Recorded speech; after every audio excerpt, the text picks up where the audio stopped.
Welcome to the Blazing Defender Report. Blazing Defender Report. Defender Report. Defender Report.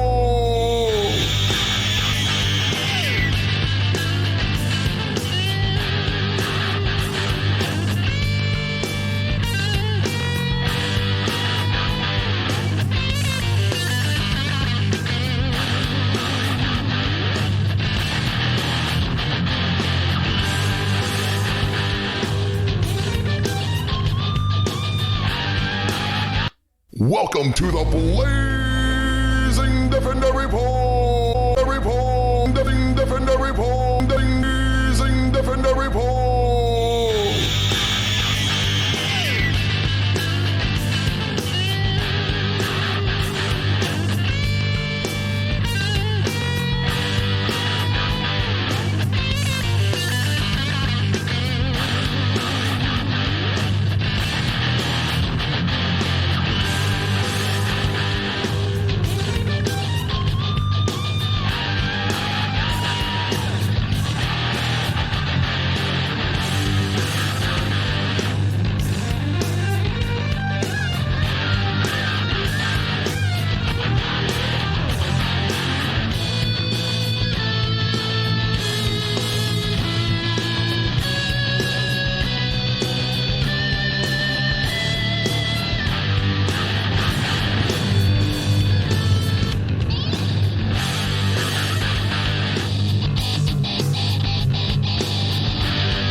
Welcome to the Blazing Defender Report. Welcome to the Blazing Defender Report. Blazing Defender Report.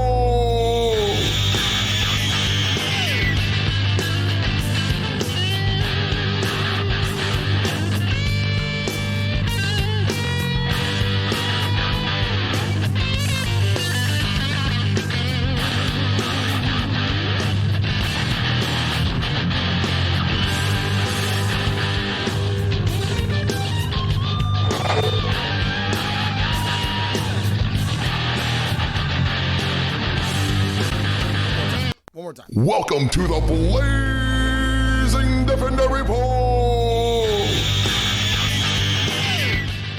What's going on, everybody? Welcome to the Blazing Defender Report. I'm your host, Travis Jones. What's going on, everybody? I am so excited for the show today, and here's why. There could possibly be not one, but two Perfect 10 comic books for the week. I don't know yet. As of right now, this moment, I'm speaking to you live on Twitch and Facebook.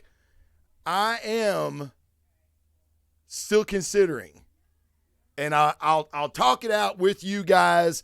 Welcome everybody that's in the chat. If you are on Facebook, I am trying to monitor the chat and switching back via Twitch. For whatever reason, Twitch does not show the chat from Facebook. Don't know why that is. I really wish it did. I hope they can fix that soon.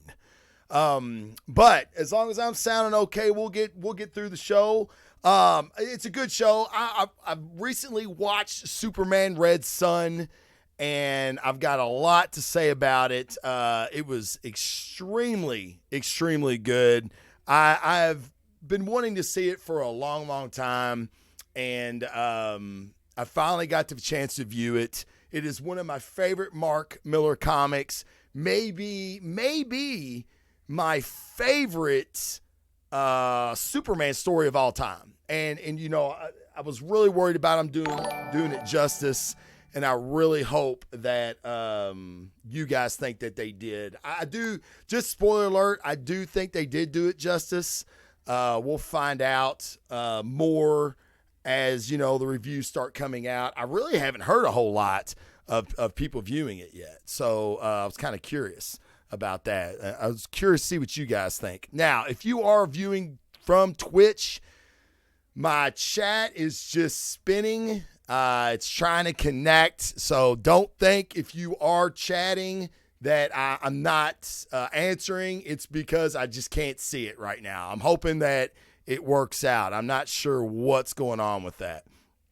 But yeah, guys, so really, really good show. But first, I want to, if you're new to the show, the Blazing Defender Report. What is the Blazing Defender Report? What the hell is this? What am I watching? What is this? I want to watch Fortnite. I was trying to stream Fortnite. I came across this fucking crazy idiot with a bunch comics in the background and shit, talking about comic books. So this is what I do on the show, guys. I'm always looking on the internet for stuff that I find interesting, that I think you might find interesting. Okay. And it's always going to be in this nerd comic book, sci-fi fantasy genre. It's always going to be like that. I'm not going to be on here talking about, the Kansas City Chiefs, the Oakland Raiders. I'm not going to do that. Okay. So this is what the show is about. I read comic books every week. I give you my top 5 comic books for the week. And these are comic books that I think a lot of people would enjoy. I let you know why I thought that they were good and maybe worth reading. Some of you have never been into a comic book shop, which, trust me, I get it. Comic book shops can be very intimidating. I'm 6 foot, 245 pounds. I've walked into comic shops and been like, God damn, like, fuck, am I going to get fucking jumped in here? And what I mean by they could be, people are very protective, if that's the word I'm looking for. When you enter a comic shop, it's like, who the fuck are you? You don't belong. It's like that scene in the old country western when the outlaw walks into the bar. He's a stranger and the fucking record skips and everybody kind of like looks. It's kind of like that sometimes when you walk in a comic shop.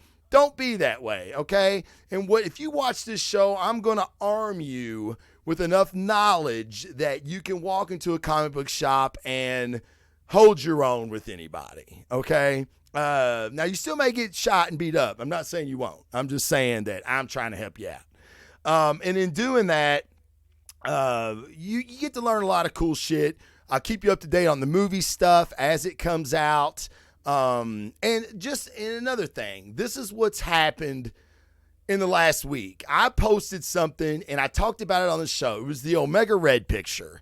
Okay. It looks like a set photo. Like it looks really, really good. And it said leaked from Falcon Winter Soldier. And I was like, oh shit, Omega Red. Oh my God, man, that looks awesome. Okay. Several people have brought it to my attention. I ain't gonna say several people. And then I seen it was on We've Got It Covered or We've Got This Covered or whatever website that is. It's all they do is rumors. Nothing's ever fucking confirmed. Yeah, they throw some shit against the wall and sometimes it sticks. I never post stuff like that. I try not to. And then I seen where they posted it after I had posted it. And I was like, oh, hell, this is probably a fucking rumor. Okay, it looked good. And I even put a question mark after my post. But people were like, oh, clickbait, another fake website. You know, I'm like, wait a minute, guys. Hold on. This was not my intention. I wanted to discuss this. I'm not saying it's valid. And a lot of times I do hold off on stuff till it's confirmed. Okay? And let me also say this. If you're one of these guys that never get on a page to discuss things, but you always get on a page to throw shade, fucking move along. Move along. My listeners, my viewers, the people in this chat group, we're not like that. We like to discuss things. Sometimes they're bullshit, sometimes they ain't. Some of the fun of this stuff is speculating, okay? So I'll never push stuff that I'm not 100% sure about, okay? But everything's always up for discussion. I am not like a lot of people in today's society where you can't have your own fucking opinion. I welcome that. I want that on this show, and I want this in this the Blazing Fender community, if you will. So the people that watch my show, the people that get in this chat, this this community, you are a part of this community, whether you know it or not. And it's really pissing me off to no end that my chat is just spinning right now and I can't see what you guys are saying because I love your comments. I always love the chat comments.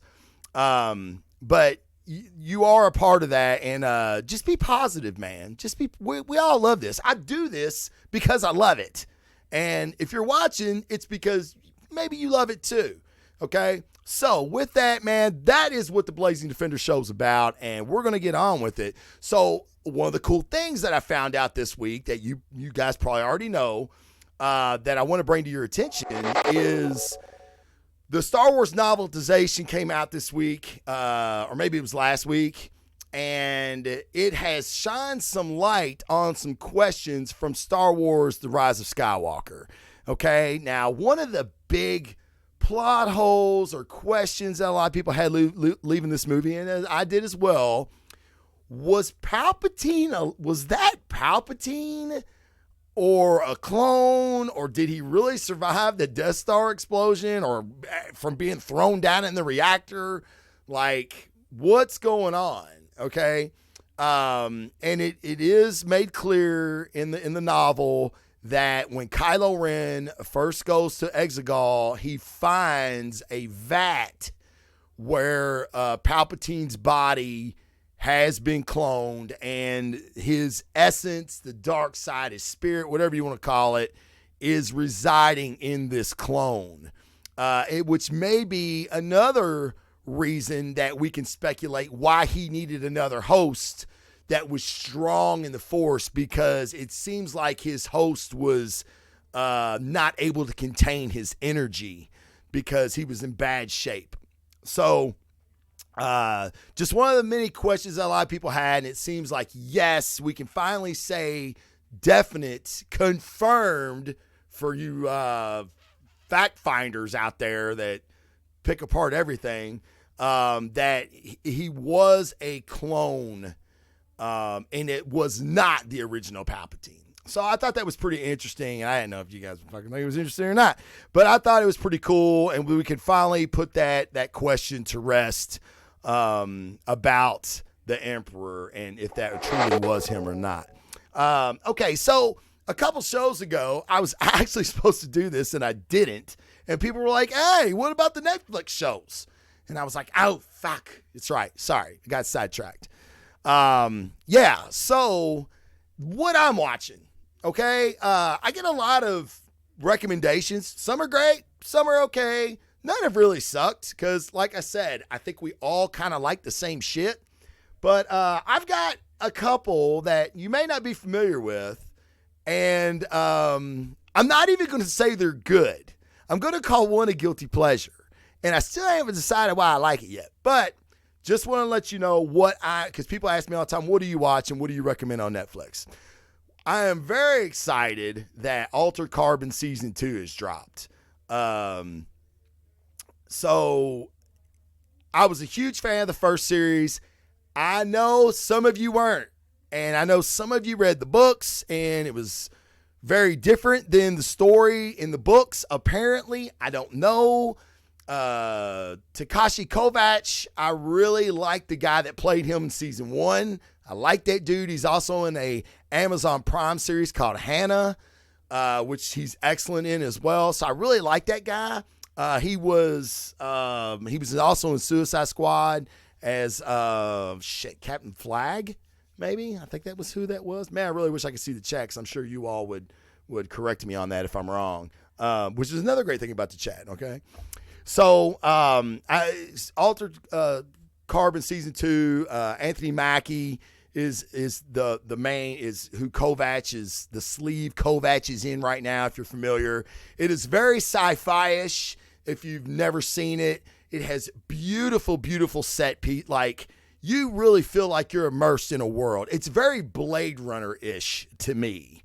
And the story is kind of Blade Runner-ish with clones, and you have a stack that is inserted in the back of your neck that basically is your essence, your consciousness, your soul, if you will. And that kind of comes into question here too in this series.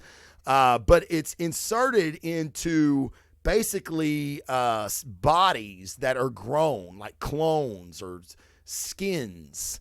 And some of them have upgrades. And this year, they've really given Kovac a nice upgraded skin. He's got some weapon mods. He heals quicker. He's got a filter to like filter out poisons and toxins.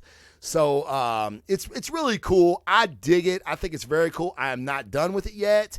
I am in episode 4 or 5, I believe.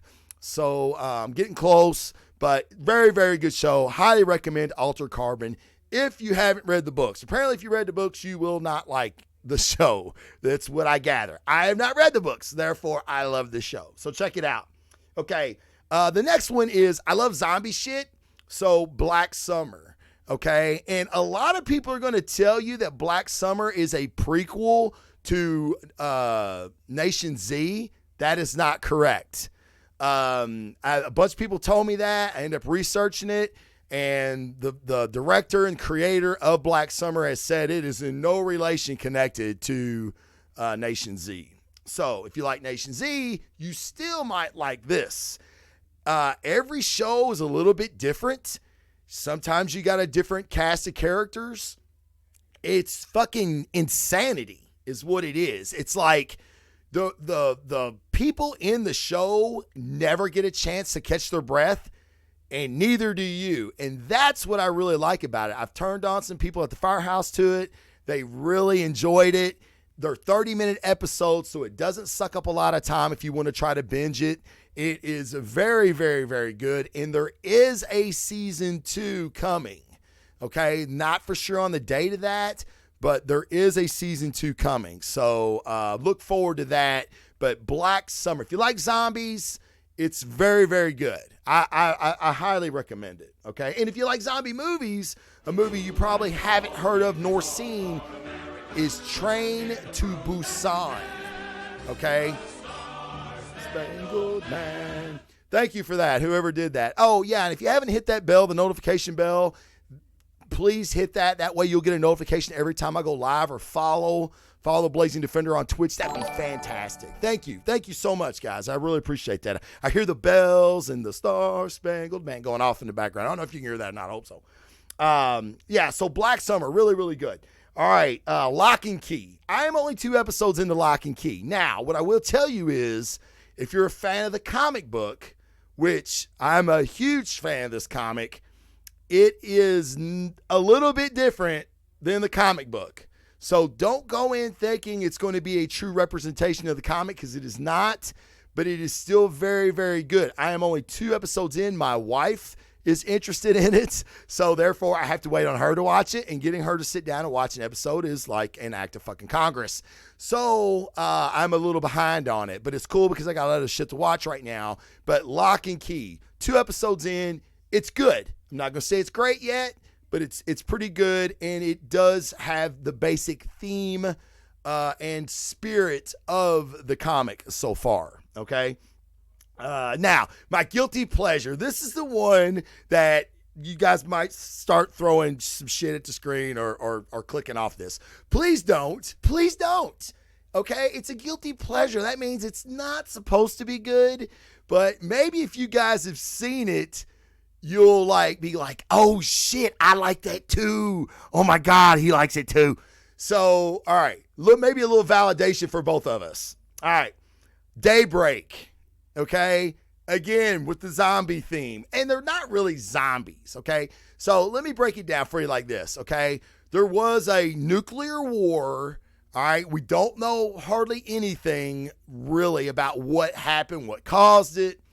But in the aftermath, everyone that was a adult, they're called ghoulies now. And not only that, they walk around and while they're trying to eat you, they're repeating over and over the last mundane thought they had in their head. And like this one chick, she's in the mall and she's like, I don't know, Express has 2-for-1 sale, and like they keep repeating it as they're chasing you. They're very fast. They will kill you. Now, this is a very tongue-in-cheek zombie show. It's not like Walking Dead. The main hero is a 16-year-old kid that was in high school. He was a total geek. He thinks he's the hottest thing in the fucking world now in the apocalypse. Okay, which is all a front because he's scared to shit all the time. But you get a flashback of what he was like in high school. The jocks have basically taken over this area. It's somewhere in California, obviously. The main dude, he speaks and grunts, and he's got like this humongous mask from like Mad Max that run. You know, he's in charge of all the jocks. The golf team thought they were a gang. They weren't. It's funny and dumb at the same time. And after the first episode, I was like, man, fuck this show. Yeah, I'm still watching it. He's looking for his girlfriend. I have to see if he finds his fucking girlfriend. His name is Josh. I really hope he finds his girlfriend. This dude needs a girlfriend. So it's pretty good, guys. I mean, I don't know. I'm not going to say it's good. I enjoy it. And when I really don't want to think about something or get deep down and heavy with something, I turn on Daybreak. I'm cardio and I watch Daybreak. It's pretty good. You know what I mean? You can kind of like half-ass kind of watch it and still keep up. So it's pretty good. I really like it. I hope you like it too. So that's what I'm watching right now on Netflix. Now, it'll change in a couple weeks. But that is what I'm currently watching on Netflix right now. All right. Now, as I talked earlier, I finally got to see Superman Red Son. Now, if you're unfamiliar, this is a Mark Millar comic from back in the day. It's like one of the first things that I remember reading from him. It is basically Superman if he didn't land in Kansas, but he landed somewhere in the Ukraine and in the SSR during Stalin's reign. So it's an excellent movie. Especially nowadays, right? And I don't want to get into a political debate with anybody, but people talk about, oh, he's a socialist, you know, oh, he's a Marxist, oh, he's a Marxist. A lot of people don't know what the fuck they're talking about, okay? They don't know the difference between a Marxist and a socialist. They don't know the difference between any of that and just being a Democrat. So that was a joke, but I did mean it in a way. Because you hear a lot of that, right? So this movie actually shows the cons of both style, capitalism versus socialism.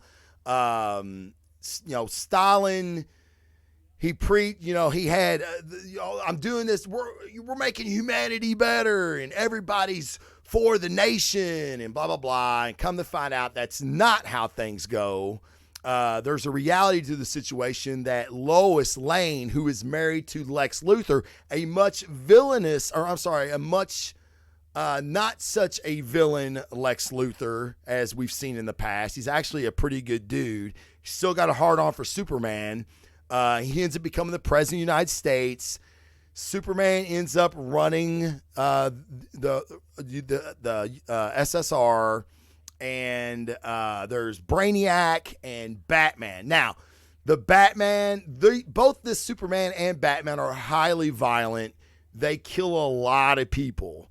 Batman really kills a lot of people to get his point across. He's got a huge mat on for Superman for something that happens in the movie. I don't want to spoil anything for you. But Batman really could have used a little more backstory. You get a lot more backstory in the comic. It's a pretty good representation of the comic. It's not true. It's not like the Dark Knight Returns cartoon was. But this is still very, very, very good. Now, the thing that I'm having trouble with DC right now is the animation. Now, you're going to watch this and think, hey, what's wrong with the animation? There's absolutely nothing wrong with the animation. All right? But animation has evolved so much. DC kind of has a certain look to it, right? They really need to update their animation. I'm getting tired or weary, I should say, of seeing the same type of animation all the time. I just think they could be doing a lot more, like really up in the game. Like movies are up in the game in the CGI department. I really think DC should push the envelope. But arguably, DC has the best animated movies, comic book movies, right? I think we can all agree to that. I think it's hands down. It's not even close. Red Son probably should have been the best DC movie, and it's probably not. Actually, me and a couple other guys are working on a show right now. We're going to talk about our favorite movies, animated, Marvel and DC. And DC is going to dominate that conversation. This is still going to be in the mix. Don't get me wrong, guys, but I really had a lot of hope that this movie would have been the best, because this is one of my favorite Superman stories of all time, if not the best for me.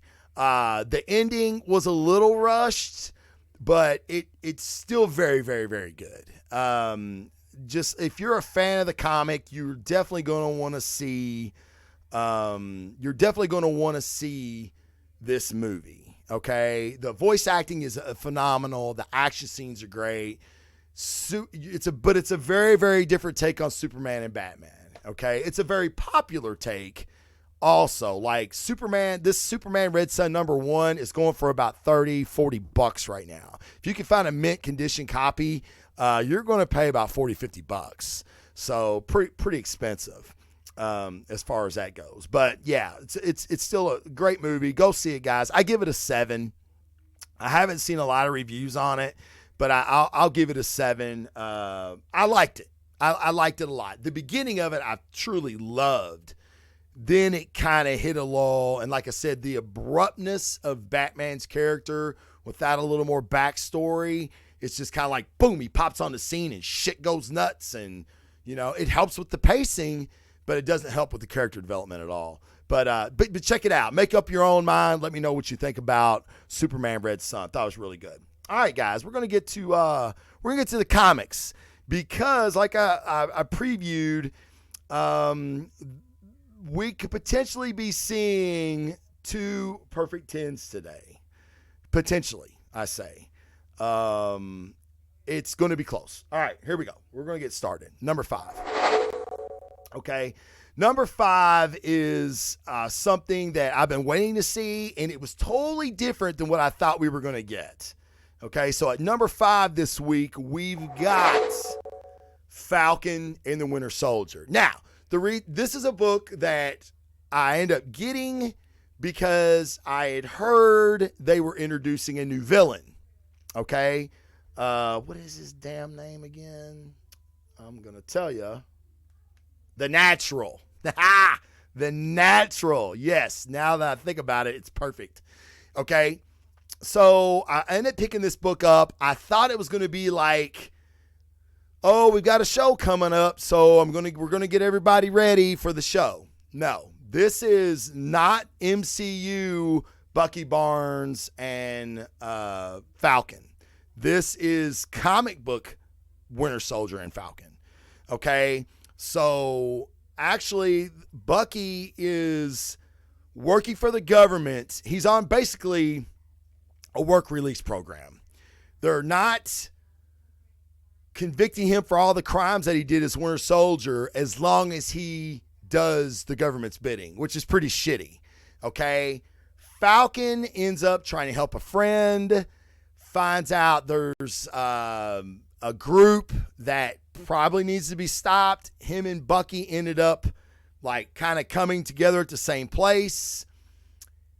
Falcon still not sure about Bucky. It's still very much MCU Falcon Bucky, but it is very much set in the Marvel Comics universe. Okay, so then we enter this character, this new villain called the Natural, and let me tell you something, guys.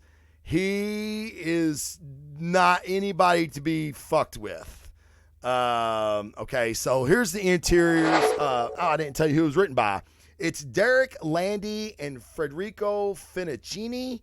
Not familiar with either one of them. Finicini's art is great. It's fucking great. And that's another thing that was a huge surprise in this book. I was totally looking for this to be a money grab because of the DC show coming up, or the Disney Plus show coming up. It is not. It is not. This is fantastic art. And this fucking issue from the police coming to get Bucky, actually it was like a special ops team that came to get Bucky. Very reminiscent of Civil War, by the way.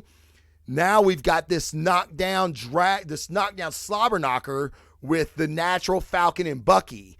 And then look at this kid, man. He's got like a fucking sweater on and he's basically talking mad shit to him the entire time he kicks their ass. Yes, guys, he kicks Falcon and Winter Soldier's ass. It is pretty amazing to see. I mean, it really is. I can't believe for a minute that they introduced this young cat and they're bringing him to the stage immediately. Like, he is somebody to be reckoned with hand to hand. He just took out Bucky Barnes, who, you know, is one of the best hand-to-hand guys in the MCU, right? Or the Marvel Comics universe. Falcon's got experience under his belt. We'll give him that. But I believe it's Falcon even says, how is he moving so fast? So it may be kind of like a Midnighter precog, like he can see your move before you do it kind of deal. Not sure what makes this guy tick. Very, very, very good first issue. It's great art, great action, and it's Bucky and Falcon. I mean, come on. And it really looks like they're trying to hone in on that personality chemistry, that dynamic that they had in Civil War, where they kind of don't like each other, but they both love Cap. You know what I mean? So I'm really digging it, man. It was a very, very, very pleasant surprise this week, was Falcon Winter Soldier. Like, I was totally looking for it to be a money grab, and it's not. Like, you got to check this art out. And I'm going to compare this cat to somebody. Federico Vinicini. I'm going to compare him to somebody, and I'm probably going to catch some shit. He's a poor man's Sean Murphy. I said it. Look at this art. Go through the pages. It's not as detailed. It's not as gorgeous as Sean's is. It's not as polished as Sean Murphy is. But you can tell, if I was to sit down with this guy, he is a Sean Murphy fan. You can tell by this artwork. Really, really cool. Really enjoyed this issue. Looking forward to more of it. All right. So number 4. I was actually talking to a guy about the Detective Comics this week, and he was like, man, I'm really not digging it. And I really am. And that's the reason this issue is number 4 this week. It is Detective 1020. Yes, that is not a misprint. It is a 1020. And one of the reasons this issue was so fucking cool is we have Two-Face back. Two-Face is back in the Batman universe, and he is crazier. Yes, he's fucking crazier. He's crazier, but yet he's smarter than I think we've seen in past iterations of Two-Face. Something is going on with his body. As you see right here, Batman, like the whole right side of his body looks like it's burnt or, by acid. Two-Face, where normally it's just his face, right? He now has he's got scarring all over his body. We don't know if it's spreading. This is something new that's going on with Two-Face. Not sure what's happening. Two-Face busts on the scene. Batman is figuring it out. He's following the trail of bodies. And I'm going to tell you this, man. This guy, let's see. Who did this? Brad Walker. Yeah, Brad. You're killing it, dude. Brad Walker, guys. This artwork is really, really good. Was totally blown away by this art. I mean, obviously, I'm showing you two Two-Faces because he did do the cover as well. But this is in the interiors. It's very good. Not familiar with Brad Walker at all, but man, he looks like he's somebody that's going to be around for a minute, guys. Extremely good artwork here. Now, the one thing I will say about this, his art, is his Batman. His Batman, It's a little strange. It's a little too polished. I wish he would rough Batman up a little bit, because the detail he puts in the scarring on Two-Face is amazing. Now I'm digging Thomasina's story in Detective right now.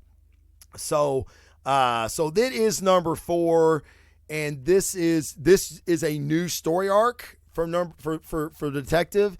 With this Two-Face issue, so go check it out. I think if you're a Batman fan, I think you guys will dig it. I know I've been loving Thomasina's work on Detective. So, all right, number 3. Now, number 3 is going to be no shock to you guys, because I'm going to tell you what right now. When this comic hits the shelves each week, it's going to be in my top 5. It is something different that you've never seen in comics before. It is high fantasy at its fucking best. And what I mean by that is the story is so rich, it is so detailed, it's so involved. Don't be ready to read it just once. You're going to have to go back and read it a second time, and that's a good thing. Okay? It is The Last God. I believe this is 5 or 6. It is by a friend of the show, Philip Kennedy Johnson. And I always have to look at his name just so I don't fuck it up. Federico Federici. Okay? This, dude, the art, when you get amazing storytelling and fantastic artwork like this, it's a peanut butter and jelly sandwich. It is a buffalo chicken pizza with the buffalo sauce that you just fucking love. It is the good ecstasy, not the kind of shit that just makes you grind your teeth and sweat. It's like the real good shit to where like sunlight is giving you orgasms. Okay, it's that. That's what a good comic book can be if you have the right writer and the right artist, and that is The Last God. If you're a Dungeons and Dragons fan, you should fucking kick yourself in the balls right now if you're not reading this book. Okay, it is awesome. It's amazing. And I want to give you, do I not have oh man, I know I had an interior shot for you guys, but I blew it. I didn't load it. But this is Federici's artwork on the cover. You could see how he's got that painted look, like it looks like he airbrushed it or painted it by hand. The interiors are gorgeous. The monster creations, oh my God. If you haven't seen the interview that I did with Philip Kennedy Johnson, look in the Twitch library. It is on there. He talks about what Federici brings to the table. He says it way better than I ever could. Obviously, he's a fucking amazing comic writer. But Last God, guys, DC's Black Label. It's fantastic. They are still fighting the Flower of Monsters. It is it goes back in time to the first time they went to the Black Stair. Now they're trying to go back to kill this last god that has somehow came back to life. It's God, right? So you're getting another dynamic. You have this eclectic group of, are they heroes? Are they villains? I mean, it's so deep. The story is so layered. There's so much history and world building. Like, I've not seen a comic book like this in 20 years. I don't know if I ever have, to be honest. There's music, there's side notes, there's stuff he gives you at the end of the story to just enrich the world and the experience. And they are doing a role-playing game based on The Last God and the universe. So be looking for that as well. Philip Kennedy's going to be back on the show very soon. He is doing the Captain America mini-series for the Eclipse, the big event that's going on in Marvel this year. So be looking for Philip to come back on the show extremely, extremely soon. All right, guys. The fucking around's over with, right? Okay. So I am going to give this book number 2. All right. So there's 2 books left. I teased a perfect 10 for 2 books this week. All right. So this book is going to come in at number 2, and it is Ice Cream Man number 18. All right. Now I have to kind of get myself ready to talk about this book. Now this is why. Comic books they can hit certain emotions, right? Just like any book can, like any song can, like any TV show, any movie, okay? You get an emotional attachment to it, all right? It strikes a nerve, a chord. It hits something deep inside you, and you're like, holy shit, and it's something you don't forget anytime soon. Ice Cream Man 18 is going to be like this for me, all right? This is not a superhero story. It's kind of a horror story. It's kind of an episode of Black Mirror, okay? You have this man, this gentleman on the front, and I'll go ahead and give you a shot of the interiors as well. Let me tell you who it's by first. Maxwell Pierce, W. Maxwell Pierce is the writer, and Martin Morazzo is the artist on this. Man, when I say heavy, and I mean fucking heavy, guys, this is a heavy story. Don't be ready to go to a birthday party or something like that and read this beforehand and think you're going to have a good time, because you're going to be thinking about it. All right. So you have an older gentleman who obviously is suffering from some type of Alzheimer's, dementia, some type of mind-wasting disease. He is narrating this story, okay? And as he sits in his hospital bed, he's trying to remember events of his life. His life is coming to an end. He is aware of this, okay? And he's talking about fearing the gremlin and when he sees the gremlin. And here in this second panel, you can see the gremlin, okay? Now, what this gremlin does is he is stealing this man's memories, okay? And here is his son coming to visit him, and his son is basically talking to him, telling him that his marriage is falling apart and everything. So this man is remembering his son, trying to remember his son. And the way it's narrated is fucking brilliant. As you read this, you understand that this man has some type of memory wasting disease, but he's manifested into this gremlin. And what happens is he remembers, is it him or his son that was playing baseball? Okay. And it shows him striking out, and he's like, I was never any good. And then he remembers his son sitting on the mound, and he's getting ready to throw a pitch. And he talks about how confident and like something he never was in life. And then the gremlin shows up and touches the boy, and he disappears. His memory disappears.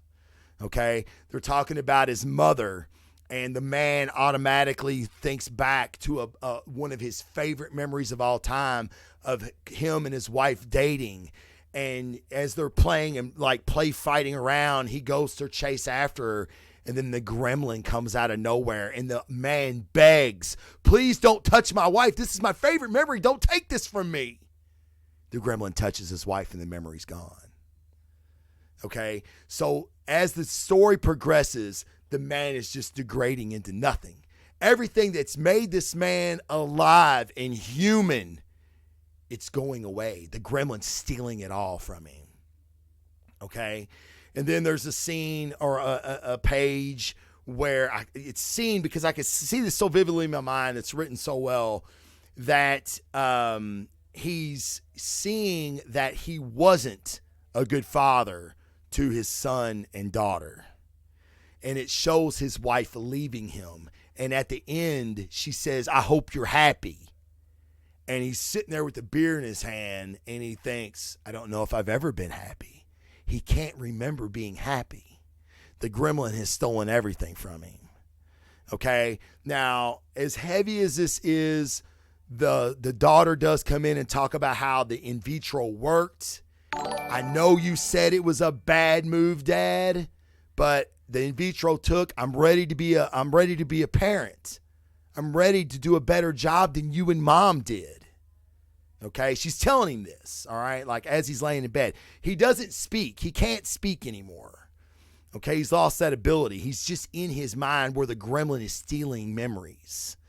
Okay, and then there's a moment where the son and daughter are in the hallway talking about how their dad doesn't have much time left. And there's a very warm, if there's a glimmer of hope in this whole story, is between these two realizing how much they are like their parents, but they're going to change how they raise this child, okay? How the daughter is going to raise this child. And the son says, you were always mom. I was always dad. You're going to be a fantastic mother. And then in the bed, you see the man, it looks like his time is over. He realizes it's death is coming to him, and the gremlin sneaks up on the bed, and he starts to walk toward the man. And the man, his final thought, his last thought is, I did live a good life, and I was happy, and that's good enough. Like, for a last thought, I had 2 kids. I had a life. I lived it. I didn't live it good. I didn't live it as good as I could have, but I lived it, and that's good enough. I had more life than some people do, and then that's it. The gremlin touches him, and he's gone. So this, guys, I'm telling you right now, that brief explanation of it does not do this fucking story justice. Please read this comic. It transcends what comics can be. It transcends what people think comics that what people think comics are. It's not all about X-ray vision and flying and muscles and violence. This story, I had to I read it and I had to fucking decompress for a minute, man. Smoke a cigar, take a drink of bourbon, I don't know. But I mean, I had to decompress. That's how heavy this fucking story is. I am not familiar with the Ice Cream Man, and I'll tell you why I read this book. I needed 5. I had read 7. I needed a top 5. I usually like to read something for you guys that I normally don't read, just for me to tell you what I think about it. This was it. Don't ask me why. I don't know why. That makes it weird too, right? Like, oh my God. This may be one of the best comic book stories I've ever read. Now, I'm not going to give this a 10. And I may regret this. I'm not going to give it a 10. I don't know why. Maybe it's because it didn't make me happy. I am going to give it a 9.5, though. It's the first 9.5 I've ever given. The only 10 I've ever given was Rebirth Zero by Jeff Johns and Gary Frank. So if you haven't read that, please do. It was a self-contained, amazing story. And that is one of the goals and one of the criteria for my 10s is this needs to be a book that anybody can pick up. You don't need to know anything. And once you read this, you're going to go, holy shit, what the fuck did I just read? This is that book. And I may regret not giving it a 10. I really might regret it. It's fantastic. My hat's off to these two creators. Don't know who you are. I've never heard of you before. But by God, I will never forget Ice Cream Man 18, ever. Fantastic. Well done. Well done. So number one is going to be, and again, it's unfair. It's unfair to Ice Cream Man 18. And I'll tell you why. It's because number one has backstory. Number one, this creator has rekindled my love for the X-Men. And everything that he did in House of X and Powers of X and everything he's continued to do in this run, this may be one of my favorite runs of all time of comic books. And it ain't even over yet. It's on issue 7. Okay? So with that, no further ado, it's X-Men number 7. This book is a comic book that transcends what X-Men comic books have ever been. They hit on so many themes in this one book with characters that we know. And they're using characters that we don't even like Apocalypse. He's a bad guy. Or is he? So this is it in a nutshell, guys. If you're not reading this book, please do. Just please do. If you're watching this show, you need to be reading the X-Men, the Hickman's X-Men. You just need to read it. You don't have to read Powers and House of X, the miniseries before. I wish you would, but you don't have to. You'll get it. You'll get it. Trust me. So, when the Scarlet Witch in the House of M, which I'm getting back a ways, okay, when she erased the powers of hundreds, thousands of mutants across the world, she took something from them. She took who they were, okay? And nobody in comics has really explored that idea, explored that fact that the Scarlet Witch actually took the identity from these people, like ripped it from them, okay? Mutants are very proud to be mutants, as you'll soon see in this book. So what happens is it's called, it's called the Gauntlet. Or I'm sorry, the Crucible. It's called the Crucible. Been watching a lot of Combine this week, and we got the Gauntlet on my head. So I'll tell you what I'm going to do. I'm going to do this, guys. I'm going to show you some of it. Okay? I can do that. I can do that because I'm suspicious. All right. Okay. This is Melanie Guthrie. Okay. She is from the Guthrie family, Sam Guthrie, as you know. It's a very powerful mutant community, or family, I should say, and her powers were taken from her. Okay. And I'm going to go ahead and slide over here to this. All right. So today is the day of the Crucible. And you don't find out at first what the Crucible's about. So Scott Summers and Wolverine, who lived together with Jean Grey, yeah, that's another story. Scott wants Logan's, he wants his thoughts on it. And Logan's like, I don't sit on the quiet council, and neither do you. But I'm not okay with it. But there's nothing we can do. Okay. And actually Scott says, you think it's wrong. And Logan's like, didn't say that. Even I felt that way. It ain't our choice to make, is it? And Scott calls him out. Like, I feel like that's a cop out. And he's like, call it whatever you want. I don't sit on the council, neither do you. They had a choice to make and they did. Now we all have to live with it, whether we like it or not. Again, if the kid wants it, then who are we to say no? Okay, so this is not something they are forcing this kid to do. She wants to do this. Okay, now we come to a scene where Exodus, which is a mutant that I don't know hardly anything about him. I know he's an Omega powered mutant, and he's been a villain. But he's telling these kids at this story. He's telling the kids the story about why the Crucible is important.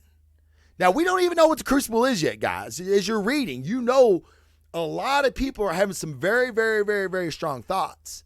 And even the children are like, oh, we don't say her name. We don't say her name. Talking about the Scarlet Witch. So what happens is Scott is struggling with this, whether it's right or not. So he goes to see Kurt because Logan tells him, you need a priest, dude. You don't need me to tell you it's right or wrong. You need a priest. So he goes and finds Kurt Wagner, which is Nightcrawler, who is a priest. And this is a mutant that grew up believing in God. But now mutants can be resurrected via the five. 5 mutants that all 5 of their mutant abilities used in cohesion together as a process can resurrect mutants. Okay, with the help of Charles Xavier, of course, to give them him their consciousness via enhanced Cerebro. Okay, it's all a thing. Okay, long story short, mutants can be resurrected now. Okay, they're immortal basically. So then you get to, Kurt is really struggling with the fact that this goes against everything he's ever taught to believe. Like, this can't be right, or can it? Okay, which we'll get back to Kurt because he kind of ends with something that was pretty powerful.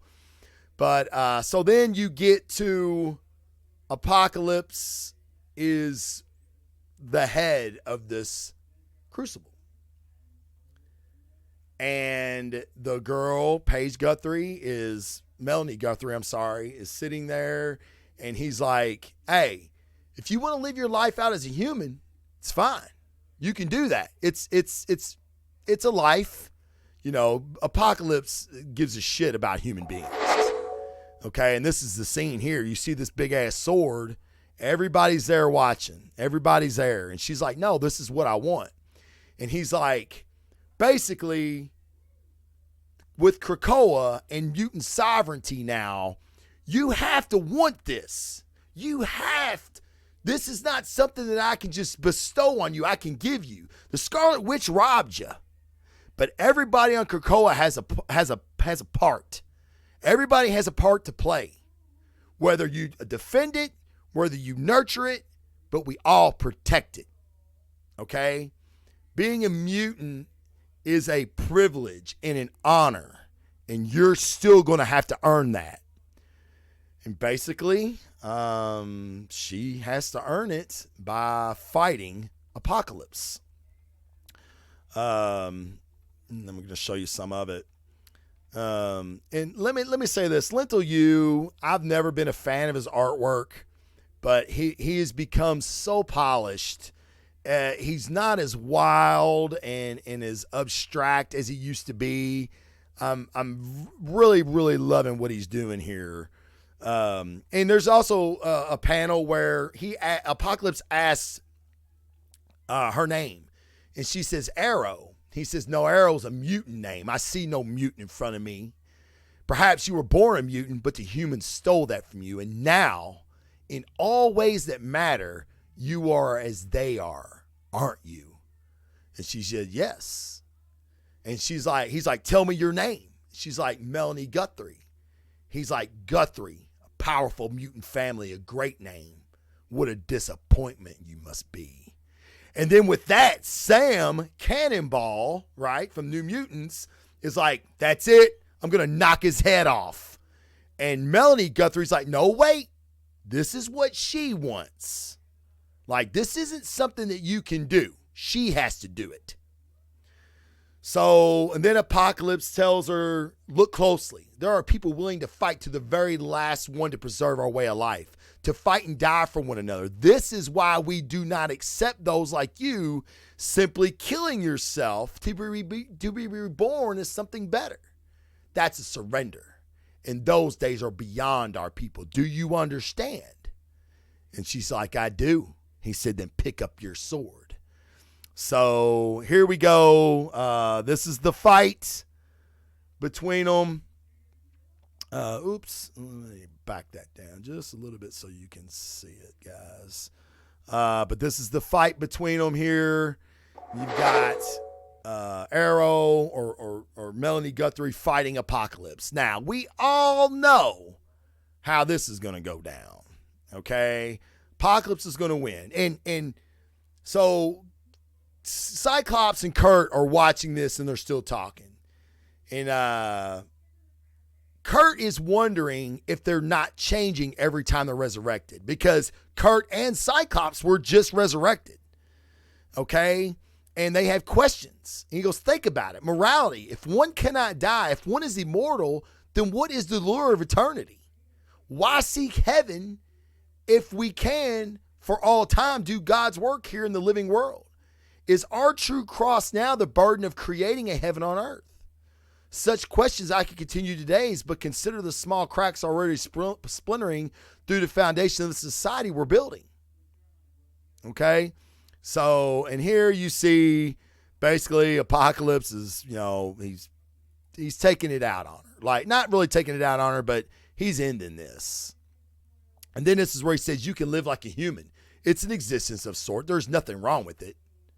But if you just surrender, we can heal your wounds. We got mutants that can make you whole. All you have to do is quit. Just lie there, give up. And she's like, go to hell. He's like, good. So they go at it one last time. And then here you go, the end. Okay? And then he says, "You're going to die like that on your knees?" And she says, "Never." Dude, I got cold chills when I seen this screen right here. I was like, oh, shit, motherfucker. Fan-fucking-tastic. Fantastic. She is, Apocalypse kills her. She is resurrected for all to see. Arrow emerges. She flies up into the air. I don't know what her skill set is. I don't know what her mutant ability is, but she like glows real bright. Very pretty. And the last thing Kurt says to Cyclops is, "I think I need to create a new religion." So Kurt is going to create the first mutant religion in Krakoa. So, man, this comic, it touches on so many different things. It's going back to what I said in the beginning about the mutants being able to resurrect themselves, like they're basically immortal now. There's always a payoff at the end for these types of things. It's just nature.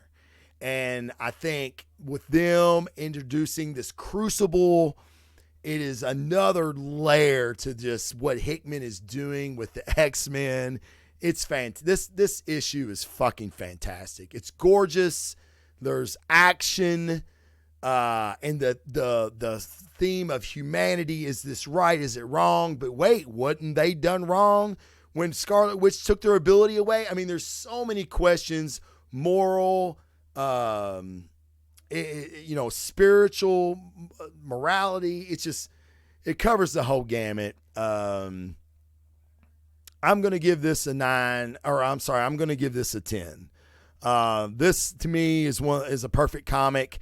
Now, the argument will be there's a lot of backstory to understand this issue, but this fucking comic is so good. I hope people read it and they go, "What?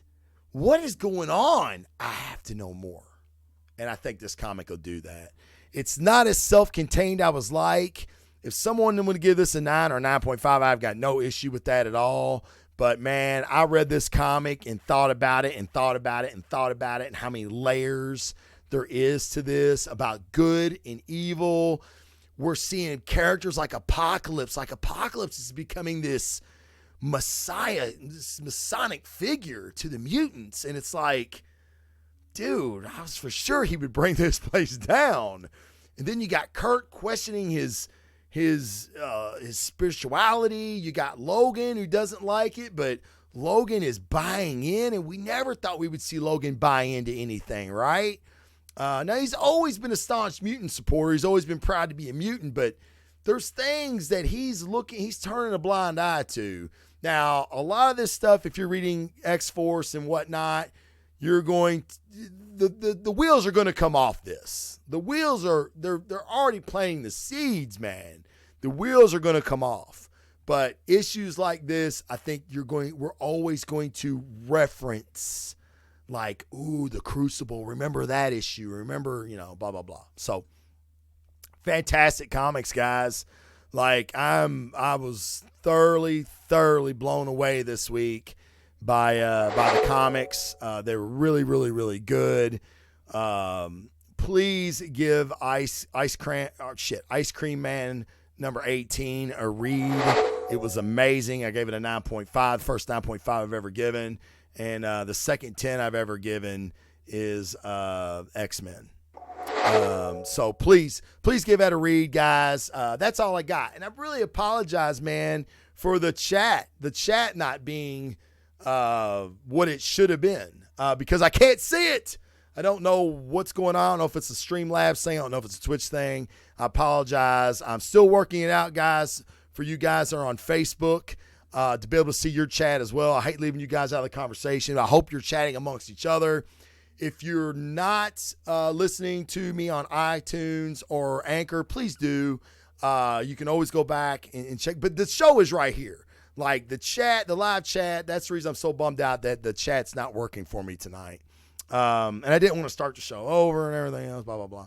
But please, if you could leave a review, a 5-star review on Anchor and iTunes, I'd appreciate that. Follow me on Facebook and Instagram. The links are right there on the sweet overlay that Casey Stroh's made me. So please check me out in other places, guys. If you know somebody that likes this kind of stuff, shoot them a link to the show. Maybe this show, maybe another show that you like. I don't know. Or just, hey, check this guy out. Check him out on Twitch. Click the bell. Every time I go live, you'll get a notification. I hope you guys can join me next time. But I'm definitely going to get this shit fixed. I promise, as far as the chat goes, because the chat's a big thing for me, and I definitely want to see what you guys are saying. I really, really am bummed out that I didn't get to hear your thoughts on these comics. But maybe we'll go over it next week too. I'll just ask if anybody has read the 2 comics and what your thoughts are. We'll have like a little question answer session on it. It'd be great. All right, guys, for that, I'm out of here. Thank you again so much for joining the Blazing Defender Report today. And just remember, guys, be nice. Treat people like you would want to be treated, and the world will just be a better place. All right, guys, with that, Blazing Defenders out. Peace.